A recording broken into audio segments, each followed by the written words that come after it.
part of why that word intent is so important to me is that if you do not create intention in your day and in your life, someone else will. Today, I'm so excited to welcome my friend Angelica Cortez to the show. She's the executive director of the Suzuki Association of the Americas and teaches in USC's Arts Leadership Program.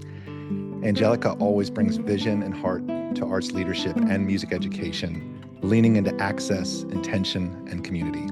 I cannot wait to share this conversation. Let's dive in. Angelica, welcome. Thank you so much for being here. I'm so excited to have you. Gosh, thank you. How are you doing?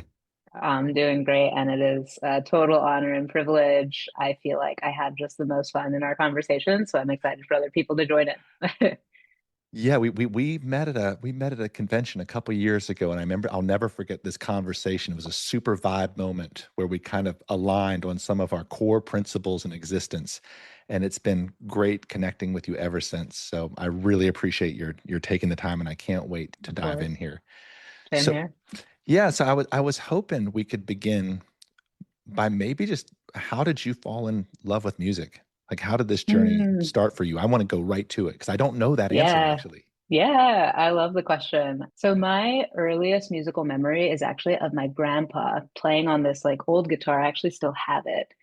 And he would just play like ranchera songs. He was totally self-taught and he would play like, yeah, just like old mariachi songs and he would sing and he was like not at all the best singer and like his technique was probably a bit of a hot mess, but I loved listening to him. I remember just sitting in the living room of my grandparents' place. This is in Los Angeles and really just loving listening to him play, listening to him connect. He was like a really strict and stern guy. And the only time I really feel like I felt his softness was in his music making. And, I grew up in a house where folks listened to like a lot of ranchera, a lot of like salsa, a lot of pop music, Weezer, like really not very much classical music at all. But one of the instruments that kind of carries through all the different genres that were around when I was a kid was trumpet. And in elementary school, as they were like demonstrating all the instruments, I heard a trumpet and I was like, oh, I know that sound. I want that sound. So I picked up a trumpet and kind of fell in love from there. I think, and I think this is really still true of me today. What I fell in love with ultimately was just being a student. I loved learning. I loved that there was this like thing in front of me that I would never have to stop learning from, that would never fail to humble me, that would never fail to give me something to think about differently, something to do differently. I loved practice. I loved being in a practice room for hours on end and just like making sound, and trying to make as beautiful of a sound as you possibly can felt like a really worthy way to spend my time. And at some point in my, in my schooling and in my education, I ended up going to college for trumpet performance. Someone asked me, have you thought about arts administration? Seems like you might like that. At the time, I had been teaching quite a lot. I really loved teaching, but also I think was sort of curious about the structures and systems behind our music education offerings for young people. And, in particular, working with students in areas like Boyle Heights here in Los Angeles, areas like South LA, where music education is not a given. I started just getting really curious, like what can we build that will ensure that everyone has access, that music education is a given. So someone asked, have you thought about music administration, arts administration? And I was like, what even is that? And that sort of launched me into my career in arts administration. Mm. That one question, I guess. No, I loved the moment you talked about your grandfather's voice and you said, I wasn't a great Mm, voice, but it was the only time he was soft. Isn't it mm, funny? Like some of our favorite, it's probably your favorite voice in the whole world. If you had one yes. favorite, most impactful voice, Yeah. and it's just something about that. I think that said that as a base for your existence is so beautiful. Mm, And then you found the trumpet and that was your thing. And it sounds like you were intentional. And this is a key word in the Angelica mm. Cortez about us knowing each other is approaching things with Yeah. intentionality and Yeah. purpose. And even at a young age, you kind of felt comfortable that wanting to practice, you said, to make a beautiful sound. I love Mm, that. And that mm, is such a worthy use of time. And then you discovered the arts admin side. I never knew this story. I didn't know your Yeah. foundings after as many times as we talked. So that's Yeah. really beautiful. Thank So you. you were in music school when you started exploring arts Hmm. administration, and Yeah. access, because of your experience, became something you were really curious about. How did you follow up on Yeah. that? Yeah, well, in a few different ways. I spent, like, I think a lot of folks coming out of college, I think I had my sort of panic moment of like, okay, so now I'm supposed to be able to afford my life and like pay for my life and figure out how to exist in this world. And I think to your point, I think I was a little bit in a space of struggling with intention. Like, I think my intent was to help make the world better in whatever ways I could, but I was sort of like, how do I do that with this trumpet in my hand? I So all of that to say, I started teaching and was sort of like, let me try this on. I think I want to see what it feels like to teach for a little while. And fresh out of college, I taught everything. Like, Hmm. I would like kind of run around I'm in California. So for those in California, you'll know like the Riverside area. That's where I was teaching. And I was running around several different schools as a substitute teacher. And there were a number of music teachers who I knew in the area who had hired me to do like trumpet lessons, but those are like an hour and a half after school. So I kind of had these other 8 hours of the day that I was like, well, how can I, get some money, fill my time during those hours? Substitute teaching was sort of the way that I did it. Oh, you were subbing. And yeah, yeah. Okay. And I would like practice my trumpet in between like my subbing courses and would what I noticed as I was again going from like district to district, school to school, was just the vast difference of resource that you can experience in any given area. And always the schools with the most resource had these like Okay. robust music programs, Of and the course. schools with the least had like really small music programs. And as I walked around campuses, I would, especially because I was young, I was 21 when I graduated college, and students would just notice me and be like, "How old are you? Like, are you really the substitute teacher for my class? Like, I don't respect you. Like, you're my age." Kind of thing. I looked young at the time too. And that would always just kind of strike up a conversation. Huh. I think they felt like they connected to me because I was younger. And, I was also a woman of color teaching in largely filled with people of color. So, I think just noticing as I'm experiencing the education system, and not just the music education system, but the education system at Whoa. large, like, wow, what a difference where your home is can make on the trajectory of your life and the opportunities that are available to you. So those are kind of the things that I think started to drive just my curiosity about like, so what are Mm. the systems in place that maybe don't allow for students in this particular little corner of Riverside to get to UC Riverside, which is like literally down the street from them, to Wow. university that's like down the street from them. Just like asking those questions. And really, again, like I think the one thing I'm pretty good at still is being a student, like asking a lot of questions and never coming from a place of blame or coming from a place of like, this is bad because it's always been bad and everyone has malintent, but just like, what is it that has created this? Why are we here? And why is it staying like this? And that is sort of when I started, again, with the encouragement of mentors and people around me, thinking about what role I could play in that. I'm over here. I'm kind of pinching myself, trying not to interrupt you because there's so many things I want to just glom onto that I'm picking up, and just working backwards about what you were saying, because I think it's really Mm, worth reiterating in your journey is that you were substitute teaching. You're going to schools. You're seeing the difference that a zip code makes, not just on the music hmm. program, yes, on the music program, but access Right, altogether. But this is something right. I've noticed about you over the years is that you come to these observations, you said without blame. And I was like, I wanted to stop there because I think that's a gift you have. And I like that you tie that Thanks. into being Yeah. curious. That Mm. is maybe a superpower. Oh, thanks. That might be one of your superpowers. And I think they're really good Mm. to look for, to say, oh, well, I could get really mad about this because this is super lame and it's worth being mad Right. about. And those people rarely get anything done. right? Because Yeah, you're so right. busy pointing out problems and being angry that you put the solution is often rests on both sides of a conversation. And Yes. so you can come to it with like a softness and a curiosity and asking questions.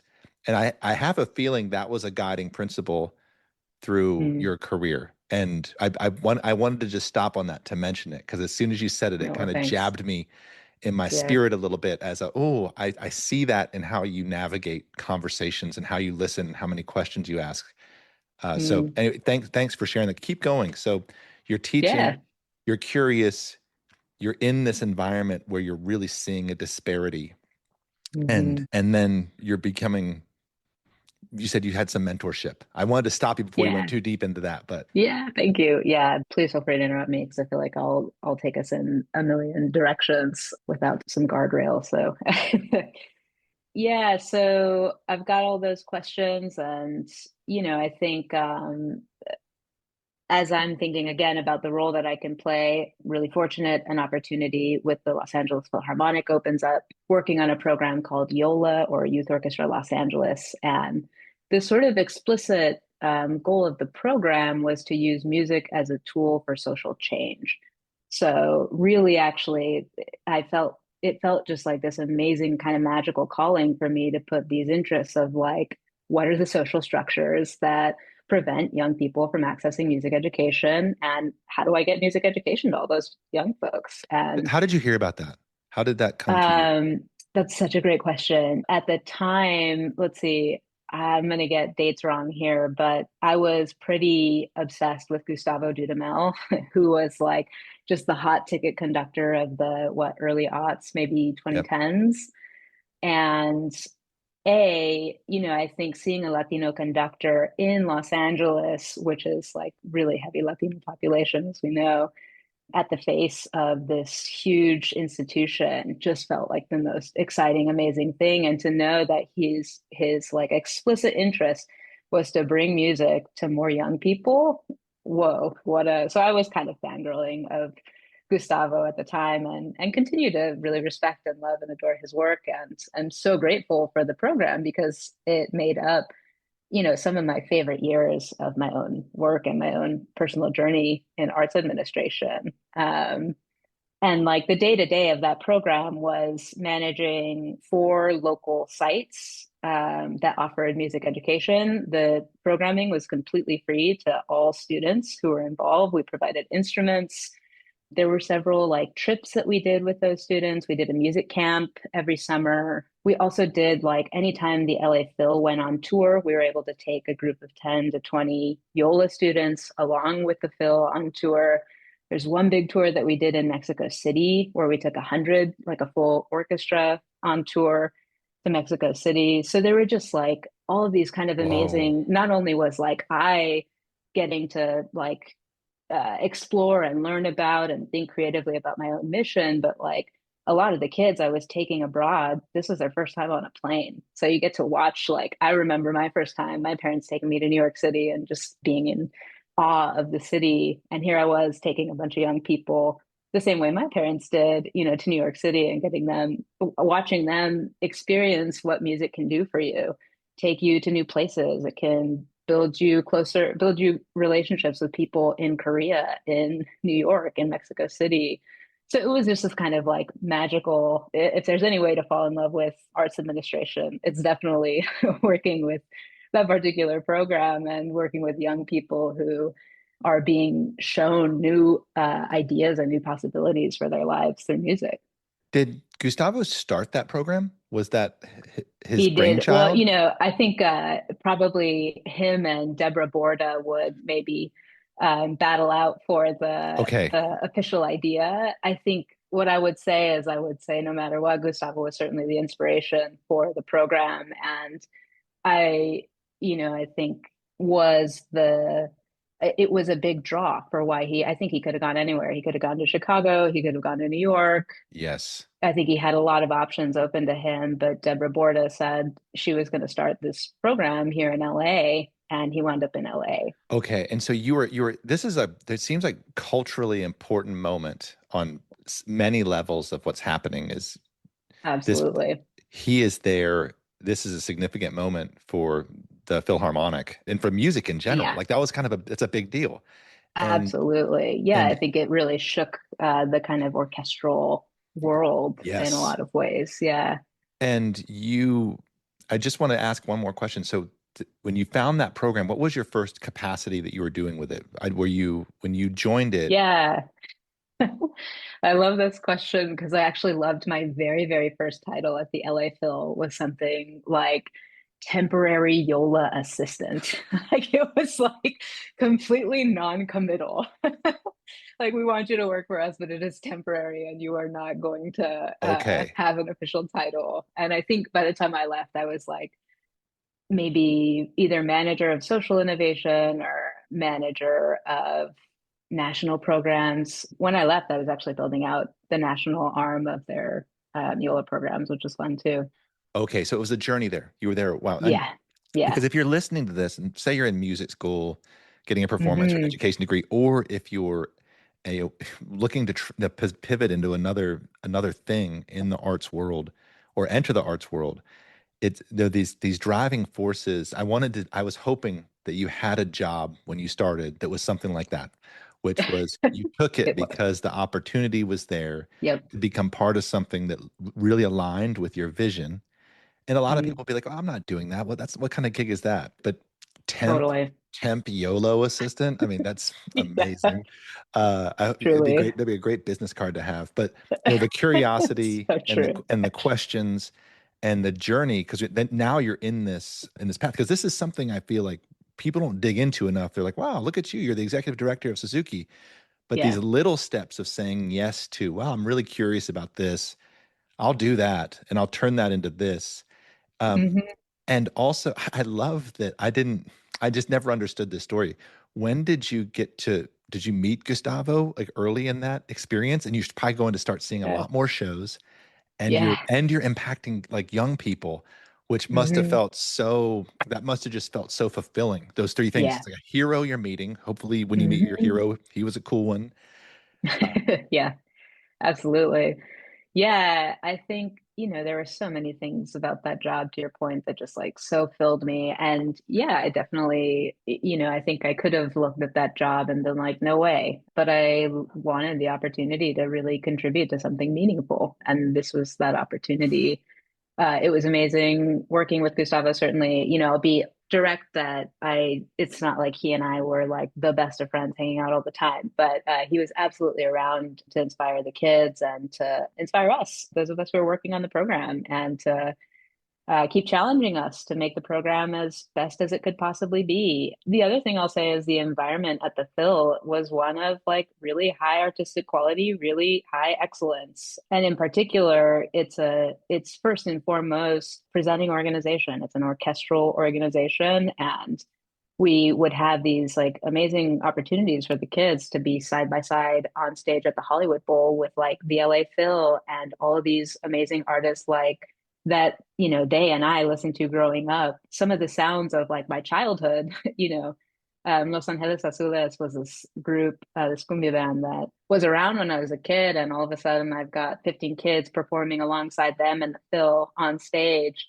Those are the moments that you like take a look and you're like, wow, I cannot believe that I am fortunate enough to be paid to sit here, make space for young people to take such a big, huge stage and look out at the Hollywood Bowl crowd and see people dancing, having a great time, really experiencing the joy that I got from just being in my practice room, doing my Charlie etudes on my trumpet. And Yeah, the I think, programming, there was Latino programming in that as well, yeah, as you're saying. So yeah, it's one thing to say get the dream gig to have some kind of supporting role to your favorite artist, any of those yep, artists you just mentioned, but must be a whole other to be a part of yeah, producing it, but having kids experiencing it and putting them, yeah, young people close to it. And I bet the audience must have shifted a lot too.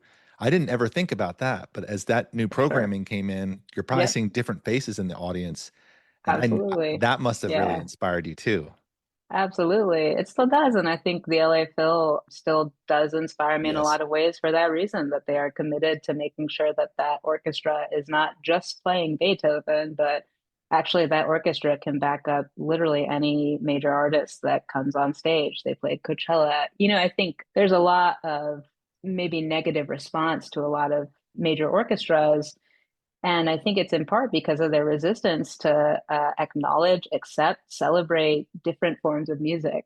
And yeah, I think Gustavo was certainly, what I'll say is I think the LA Phil has had a long history of being experimental and embracing new and different types of music and its full whole community in a lot of ways. And, I think it's a real leader in the field for behaving in that way. Mm. And and so your journey was there, and then how did, because I want to start transitioning to how that, like, obviously the skill set I get.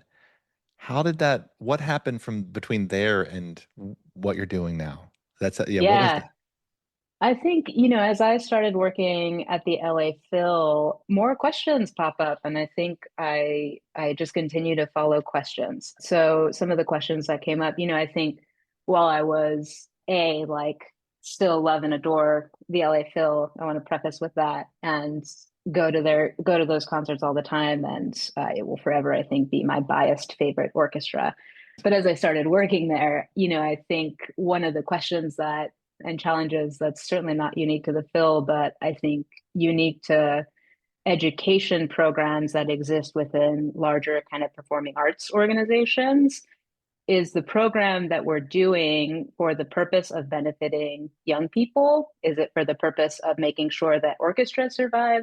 Is it for the purpose of making sure that performance keeps going? Right. So you kind of, what I felt personally was a bit of a pull between, is this program about making sure that students know how to play their instrument really well? Are we setting them up to be successful adults? Like, how do we balance all of those needs and goals? And what can we actually do to make sure students get what they need and that the organization gets what it needs? I felt pulled in a lot of different directions. And I think, when you're working at a school where the sole intent and purpose is the education of young people, that's really different from when you're working in an education program that's housed in a really differently organized system. So the LA Phil's main purpose and main gig is the LA Phil performing as an orchestra. It also has education programs, but those education programs are not the core of what the LA Phil does. They are Interesting. at the core of it, no doubt. But I think I started sort of getting curious about, what would it look like to work specifically for an education institution, and Oh, does that change your goals and outcomes? And I had a couple jobs in between my job with the LA Phil and the Suzuki Association, but I think what I was ultimately looking for is a place where I could try and understand that a little bit better.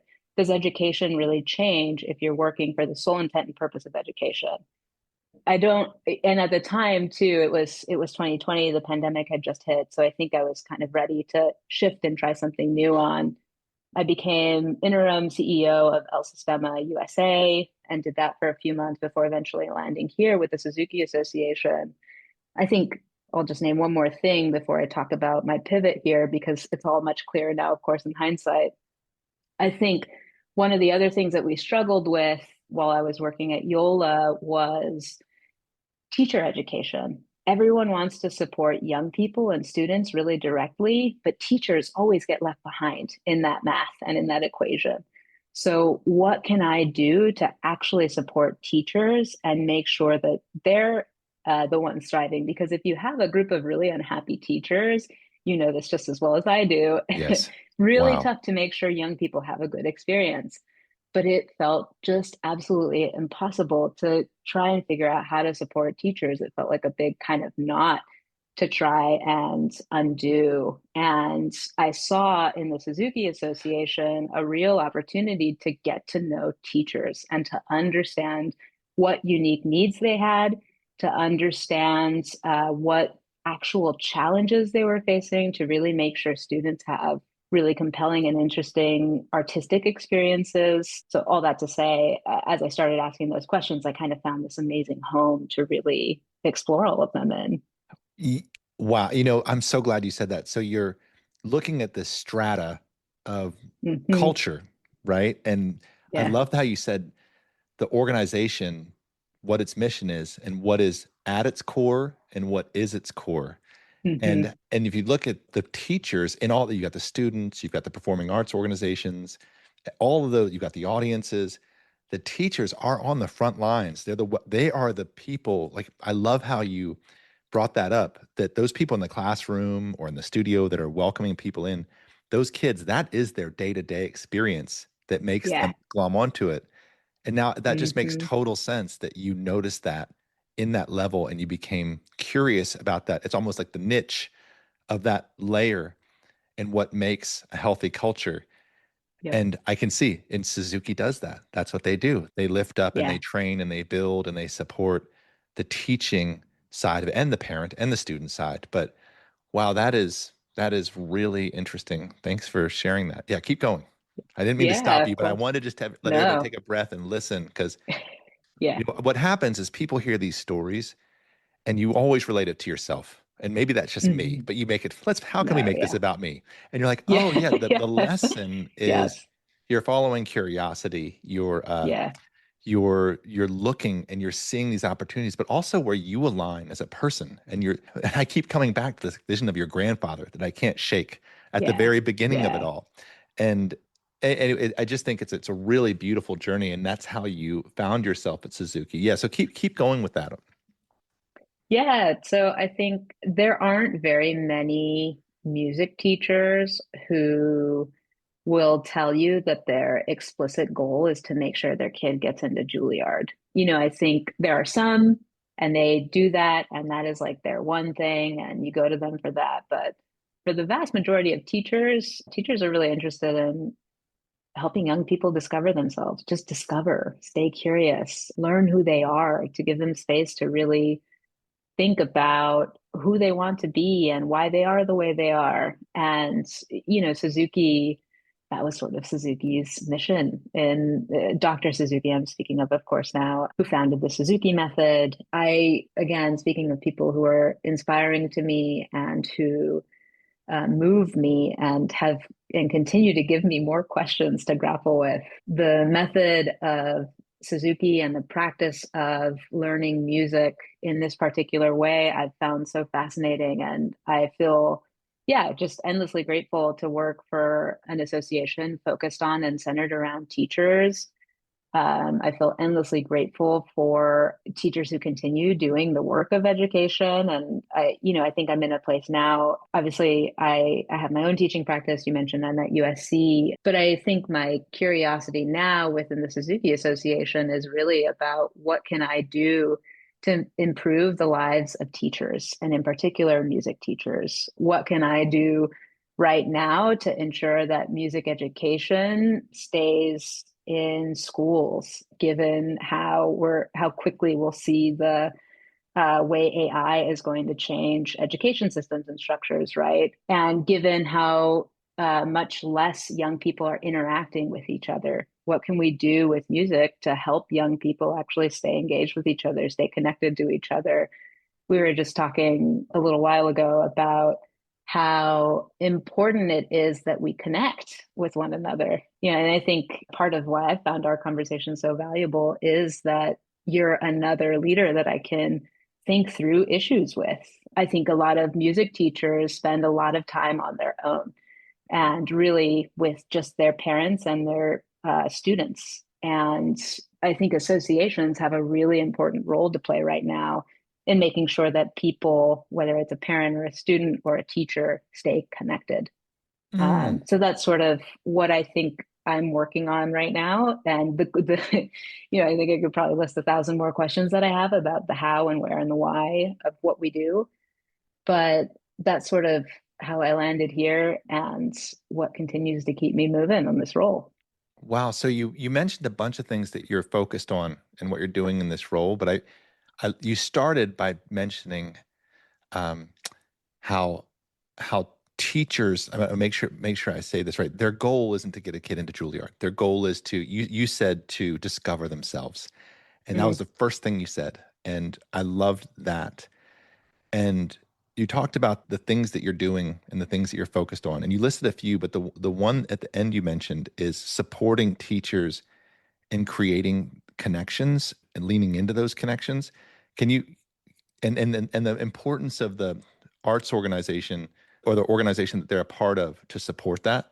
How Mm, do you see that? That's a really interesting one because we know that's a thing, and we talk about this all the time, and how important or what a great tool the arts are to keep us human. yeah, And I have a soapbox I think I've talked about in every single recording I've done, that and actually it comes from a lot of conversations I've been having in the tech community in Seattle, because I still hang out with a lot of startup founders, and that's something I'm really interested in. right. And one of the things that the people that I really respect keep talking about is how they're seeing in their organizations, where if I wanted to start a company now, I wouldn't need 15 engineers and two designers, and Right. I might need Yep. two engineers, but I'd want it's this founder-led creativity, which is how arts, people who are trained in poetry, who can communicate Mm-hmm. well, actors, musicians, people and that did this thing of creating beautiful sounds and understanding how to work towards that, that can apply to anything. And Yep. so I see arts right now, and parents and students Mm-hmm. like you, and I love that you mentioned this, is how art is one vehicle that we get to remain human. And what if technology allows us to, and the goal, what it should be, is to remove things that don't allow us to be human, right? Mm. And whether it's your Mm. something that's human is gardening, and to be out in Yeah, your right. yard and picking up radishes and smelling the dirt, Yeah, or right. playing music with people, or going to a concert hall and listening to a great piece of music, or doing a Mm-hmm. recital. Those are all human things that have so much value. And so, but we are losing the skill. And so people are pulling Yes. away from it because it becomes awkward. People Yep. aren't adept with it. But Mm-hmm. it's in my experience, music is one of the great channels and one of the great avenues. So yeah, I'd love to hear how you view the Suzuki Association, like how your role there, how you see supporting teachers. And you talked some about how you're moving into a new strategic plan that you're really excited about. And I'm Mm-hmm. guessing this is probably Yeah. part of it. So yeah. Yeah. Yeah. I feel like there's like 15 avenues I want to go down with you. So just to pick one, yeah, maybe I'll talk a little bit about our strategic plan. I think a lot of arts organizations have, and in particular, orchestrally focused music education organizations have this challenge between like, how do we honor who we are and who we have been, and also change and ensure that what we're doing is relevant to the people who we serve and will serve. So I think there's always this kind of, honestly, I think it's a bit of a false tension between who were we, how do we stay that, and who can we be, how do we become that? Mhm. Because they're two binaries that aren't really real, but that I think a lot of arts organizations find themselves in over and over again. And I think with something like the Suzuki method, there is, that has this sort of legacy brand, legacy institution attached to it. It can be really challenging to figure out, what do we need to change and why should we change it? Or what do we need to keep the same and why should we keep it the same? I was really grateful to be part of a number of conversations that were centered around that. How do we honor who we are and what we do really, really well? And how do we hold ourselves responsible for advancing this method? And that word, advancing the method, I think, is really fun to kind of hear our board go back and forth about that.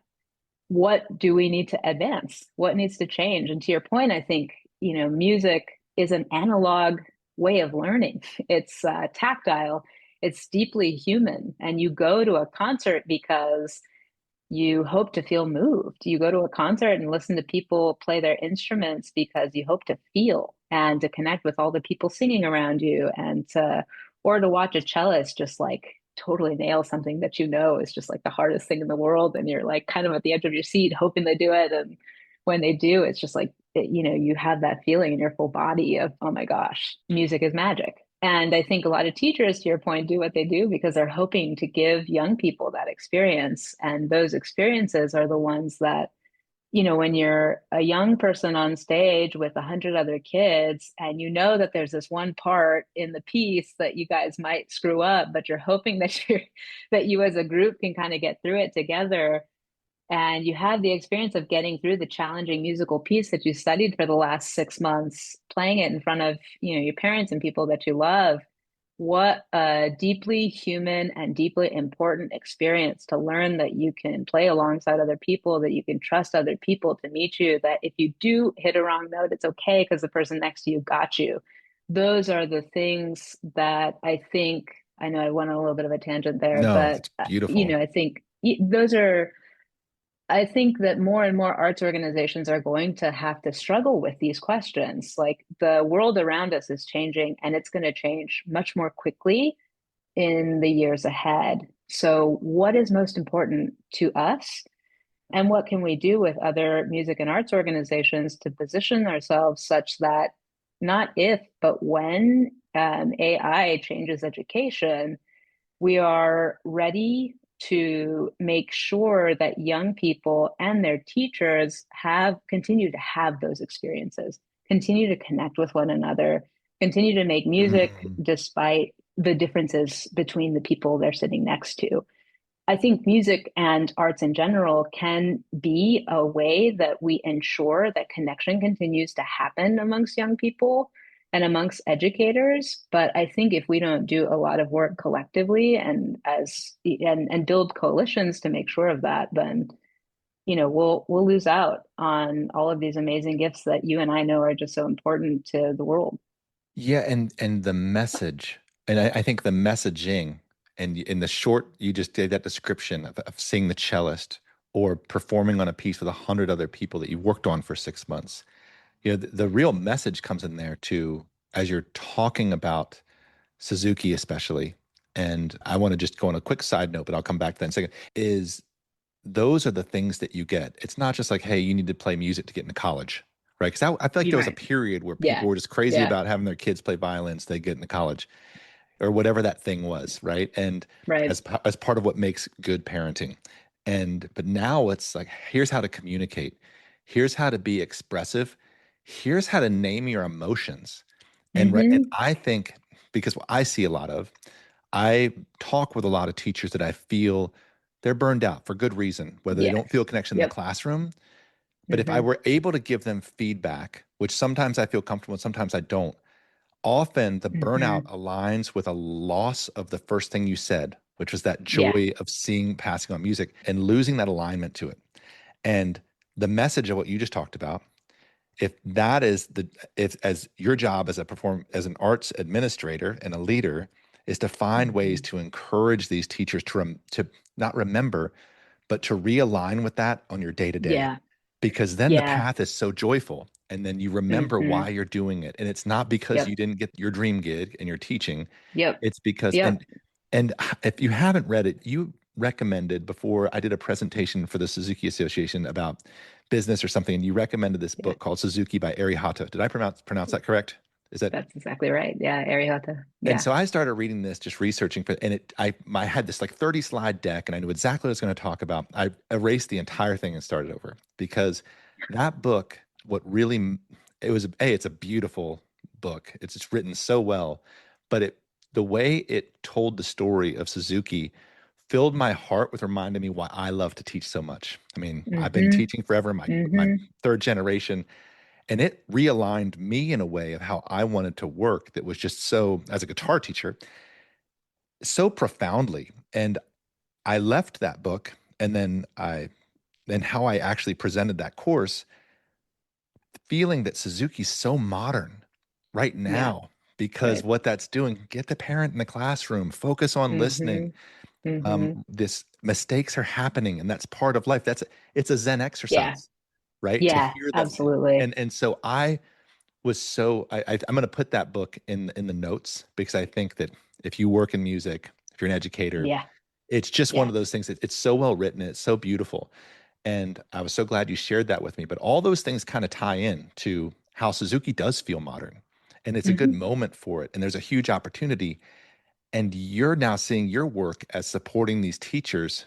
Am I Yeah. close with that? I kind of took a lot Yeah. and tried to wrap all your stuff Yeah. Yeah. together, Yeah. but No, yeah. yeah. Yeah. Yeah, you hit the nail on the head. I think, yeah, if I can just echo how difficult it can feel right now to support music educators who are tired and exhausted for a million reasons that we can go on and on about, and the kind of challenge between meeting them where they are and saying, and like affirming that experience and just saying, yeah, like it's totally, it is really frustrating that so many of our teachers are completely underpaid, not respected enough, that we don't have enough music education programming. Like, there's so much to be frustrated with. And, to your point, and I think hearing that, wanting to affirm it, and also wanting to help folks come back to that keyword of like, what's your intent? Why are you doing this? What is it that you get out of teaching every day? And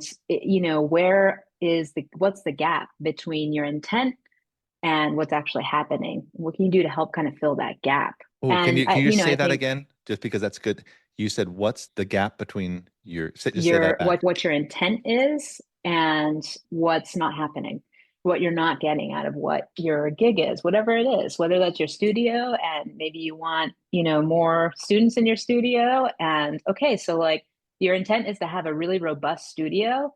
What are you going to do to make that happen? Like, can you put your energy there? I think again, I want to just be really clear that like I think the challenge here for me as an administrator, at least, is holding space for affirming the challenge and also helping people reconnect to that intent. I also will say, certainly what I've noticed in my own personal life is that there is all throughout the day, thousands upon thousands of moments where someone is telling me that they have the answer to some problem that I didn't even know I had. So if you're scrolling through social media, for example, there's 1,000 videos I'll come across that will affirm something negative in my life and or encourage me to purchase something that will solve some problem that I either knew or didn't know that I had. Right. So I think, unfortunately, figuring out your intent is actually really hard right now. Like it takes so much effort for me personally to realign myself every day with, this is what I'm doing, this is why I'm doing it. It's really easy for me to get pulled into 15 different meetings and go 15 different directions. The same is true of teachers, and the same is true of our young people and our Yes. parents. So I think that part of why that word intent is so important to me is that if you do not create intention in your day and in your life, someone else will. And most of the time, that person is not interested in you. They're either interested in a particular outcome from you or in ensuring some intent of theirs.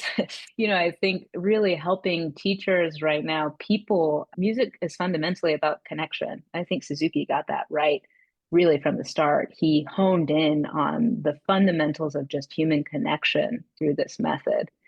I think the more that you can kind of keep that, or whatever it is that you want to get out of this, at your center and in your day, the better off you are. What we're seeing is that literally just opening up a room for teachers to talk and connect makes a huge difference in how they feel. Those conferences, people leave Mm. feeling so much better than when they got there. And they feel connected. And that, I think again, that's probably one of the big keys to the next few years is just making a lot of space for human connection. Yeah, and I wanted to point out too, you mentioned the idea of a studio owner wanting to have more students and having a gap between what they Hmm. wish for and their intention and reality. And that's just an easy one to jump onto. And I love how I'm sure this is a skill you develop as a leader, but it's also one that makes you a leader, which is when you come to these conversations, you said that you hold space for the challenges, meaning you Mm. acknowledge them. And this is something I struggle with and with the conversations I have is because, there's an energy of optimism and possibility around embracing a challenge and coming to it. And it's hard for me to explain, but it's the difference between what feels like whining and complaining and being like, Yes, well, I can't fill my studio up because of soccer and because school and because totally. this Yeah. plant closed down the road and no one here cares about art and no one gets me. And Yes. where you come to that same conversation saying, "Oh, I acknowledge there's a challenge. I don't have enough students, and yeah, Yeah. this area hasn't had access to art." Yep. But it sounds like it's not just opportunity, it's curiosity of maybe asking the Hmm. question, if I'm a music teacher trying to fill my studio up, which is, what's missing here? Yeah. Why aren't these people interested in music? Why are people preferring soccer Yeah. over my Right. studio? Do Hmm. they know what this is about? And Right. I think it's really worth noting because I do think that's your superpower. Because we've talked through a Mm. hundred Yes. problems since I've known you, and you never bring Yeah. up that thing that causes the edge that sounds bitter. It's always Mm. because you pick up when someone's like, it tweaks them and they're bitter about it, Yeah. as opposed to Yeah. being, "Oh, what's a question I can ask?" And so if you're listening to this Hmm. and you're facing a challenge, what a cool way to spin it. Like, what, and I'm going to do this today, which is, how could I spin that into a question or a curiosity? So I Mm. really appreciate that. I wanted to say one more thing, if I could, because about the Arihata book, the thing, and you mentioned how music is magic and the connectiveness of music. My favorite stories in that book, by far, were when he was entertaining children, when he Yeah. was younger, when he was traveling. Yeah. And I think music is the fountain of youth. Like when I'm Mm. around kids, when I'm around students or former, I become that person that's like, that was my energy of teaching. It's like, I'm going to Yeah. get you to buy into this thing that I love so much. And I'm this person right now. I'm like, Yeah. I envision myself kind of like Fred Rogersy when I'm around students. And I imagine that I'm just like doing this Yeah. thing, but it actually sticks. Like it sticks and it Yeah. carries with you. Just like, I Hmm. mean, your grandfather was a different person when he had that instrument and you Hmm. saw it. I'm Yeah. not going to leave that alone because that's just like, Yeah. it's like an No, image it's in my well, I mind. think it correct. Yeah, it connects directly to what you're talking about. He like had access to his fountain of youth when he picked up an instrument in a way that he didn't when he didn't have it in his hands. Yeah. Yeah, and you started with it and you keep coming back to that. Yeah, And it truly that's right. is. And that's the message I feel like to teachers, but also to parents, because you get to reconnect to watching your child learn something is so beautiful. Hmm. And you can go there, right? And Yep. you can play with it that way. So it's just really, that's an awesome intention that you're talking about. I can't wait to hear what direction you take that. What's something Thank else you. that you're really excited about, like in the space of what you're doing?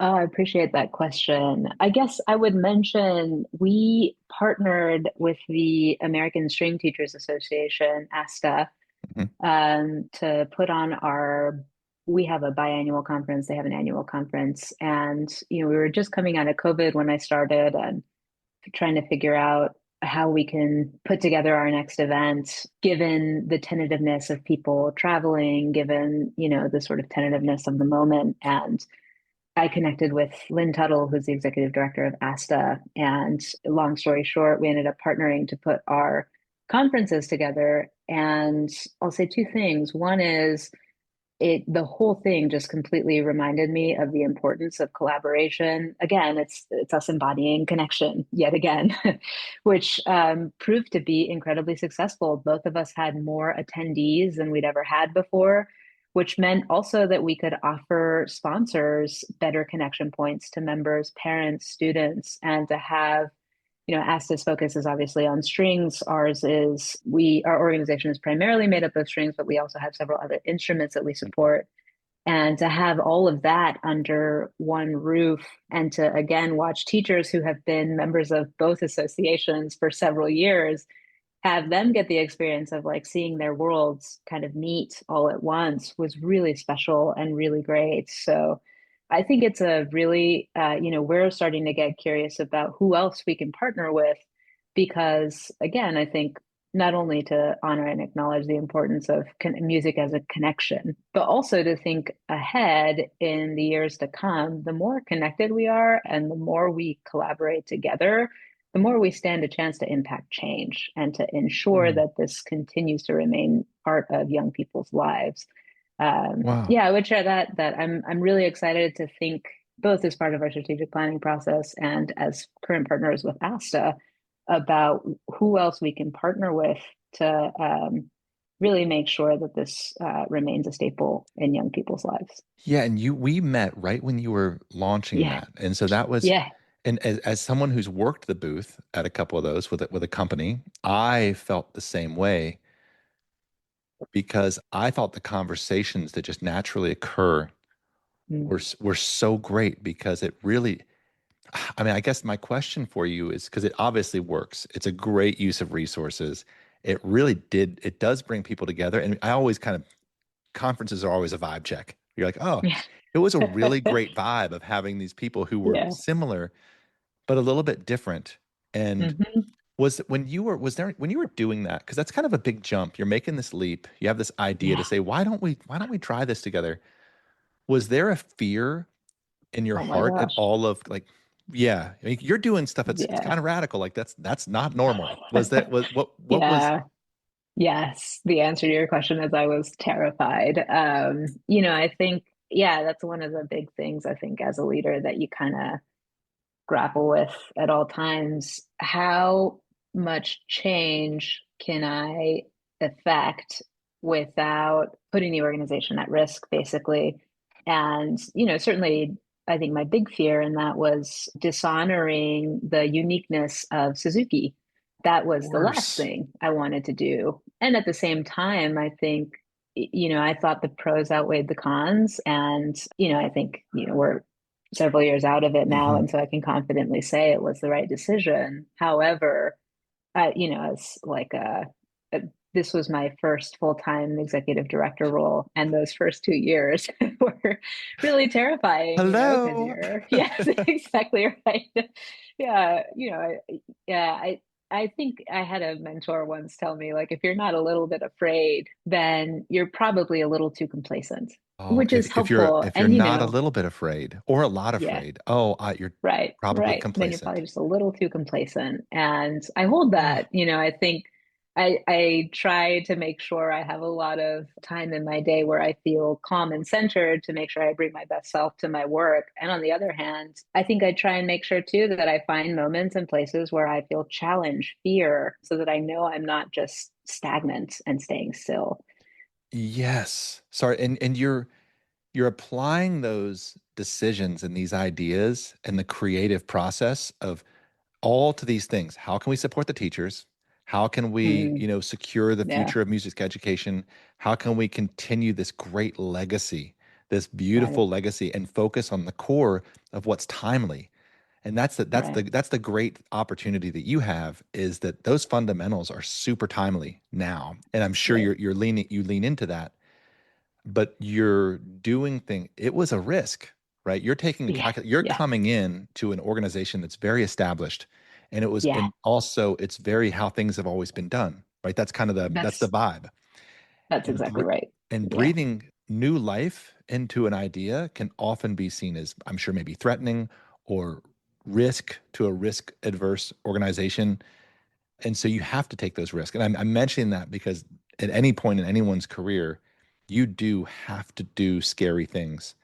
And if you're doing it in service to a vision or Yeah. to an ideal or an intention, that's the thing that drives you. Because I see so many people just stop, and be like, oh, Hmm. it never leaves the ideation phase.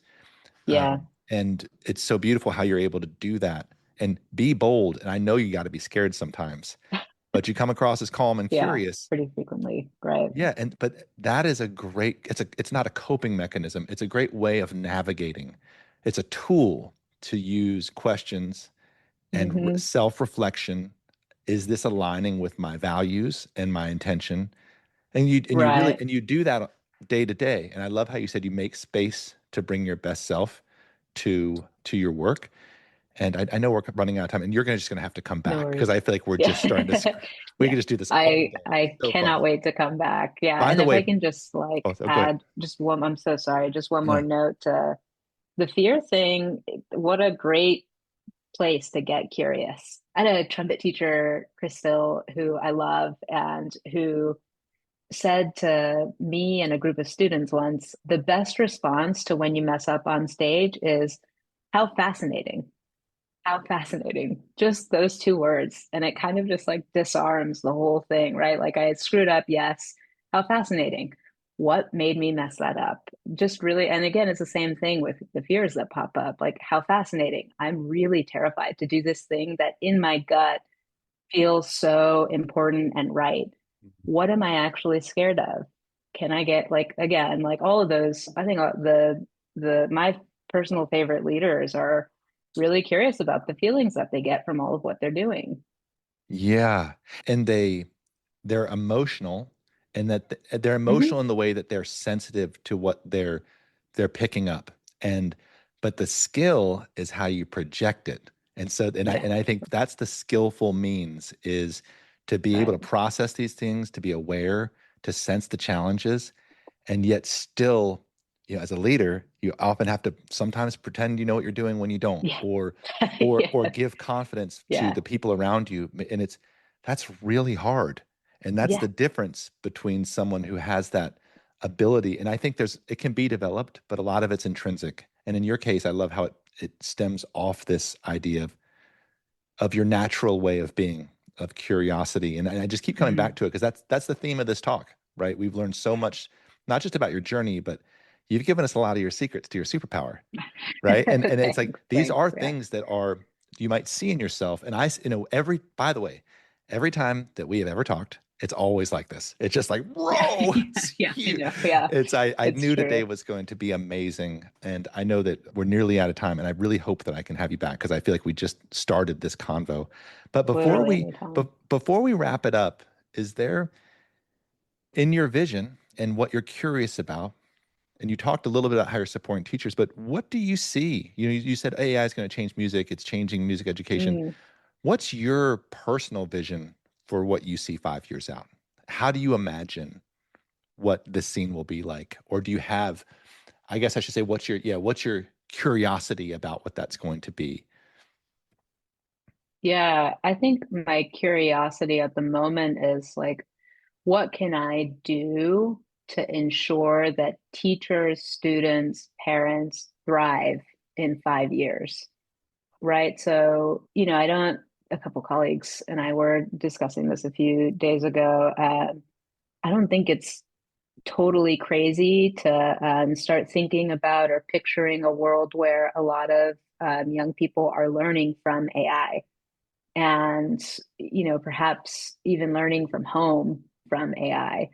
And what are we going to do to, again, make sure, knowing that, what are we going to do to make sure that our teachers are equipped for that and equipped to make the case for their work in that world and in that universe? I think we mentioned this at the beginning. I'm a bit of a optimist, so I kind of refuse to just expect the worst. My curiosity is, what role can I play in making sure that teachers, parents, and students can thrive in that environment, knowing that that's the case, accepting the reality for what it is. What are we going to do? How are we going to help? How can we make sure that is still an option for people, that it's still critical and that we allow space for it?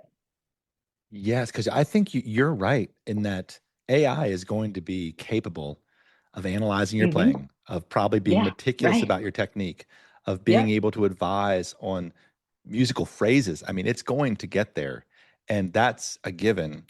But it's almost like the value proposition of Yeah, music education is shifting. And to me, right. I've never had a moment of doubt, and maybe because I'm just so into it, that I've always just, with the rise of it, I was like, oh, this is a huge benefit. In my studio, I'll Right. just use it. I'll Right. help it with Right. dumb stuff like lesson plans or organizing my technical workouts and things like Yep. that. Hmm. But people will come to my studio to hang out and like to meet the kids that I bring together and like to come Yeah. do their thing, come to my guitar barbecues or whatever it is that I'm throwing. Yeah. And Right. so in a Right. way, I feel like we can look at it as an opportunity Yep. to say everything we talked about today, teaching your Hmm. kids how to be creative and human and expressive, loving, well Yeah. adjusted. Like Yep. that's the mission of the work. And it seems like such an easy sell. Yeah. Yeah. Totally. Oh, and by I'm the way, it's super the with you. fountain of youth too. So if you're into Yeah. that thing, That's it'll right. That's right. Yeah. That's exactly right. well, I want to thank you so much. This was a really meaningful and lovely conversation. And we got to do it again. Yeah, no, anytime. I'm like genuinely so excited to talk to you all the time. So I look forward to our next conversation, Eric. Thank you so much, Angelica. Can't wait to do this again. Have a good one. You've been listening to the 440 podcast. If you found this helpful, subscribe at Spotify, Apple, or wherever you listen to podcasts, and leave a quick rating. It makes a big difference. To learn more about how to run your teaching studio with less stress and more joy, visit fonz.com. I'm Eric Branner. Thanks for being here.